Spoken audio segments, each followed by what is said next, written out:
পটলটাকে ছিলে তারপরে ভিতর থেকে এইগুলো এরকম করে সব বের করে নিতে হবে, তারপর আপনাদের দেখাবো। আজকে আমাদের রান্না হচ্ছে চিকেন ঝোল, আলু দিয়ে পাতলা ঝোল।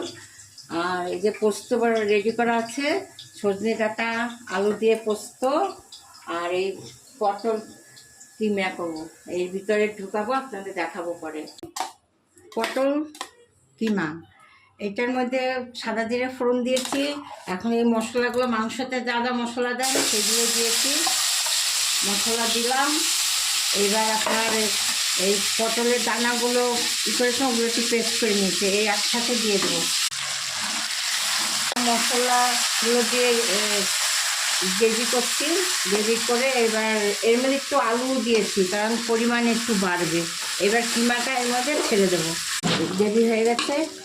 এবার কিমাটা ছেড়ে দিলাম, কিমাটা ছেড়ে দিয়ে তারপরে ভালো করে নাড়াচাড়া করতে হবে।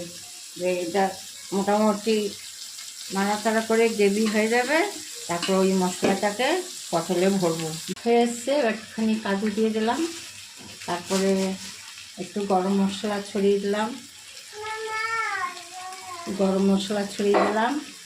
এবার একটু ঘি দিয়ে দিলাম। এবার নাড়াচাড়া করে নামিয়ে দেবো, তারপরে পটলে ভরবো। এই নামার সময় একটু মিষ্টি দিয়েছি, নুন টুন সব দেওয়া আছে। হ্যাঁ, এবার হয়ে গেছে, এবার নামিয়ে দেবো। এবার পটলে ভরবো। পটল কিমা বানাচ্ছি এখন। এই পটলের মধ্যে এরকম করে করে সবাই কিমা ভরছি, পুর ভরছি, ভরে একটু আটা দিয়ে মুখটা আটকে দিচ্ছি, এরকম করে এগুলো সব করে নিয়েছি। এবার এগুলোকে ভালো করে ফ্রাই করব।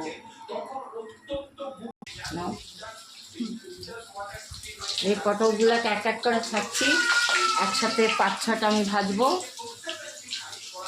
এইটাকে দিয়ে দিলাম, এটাকে ভেজে নিই হালকা আছে আমি ভাজবো, তাহলে নরম হবে, জিনিসটা খেতে ভালো লাগবে।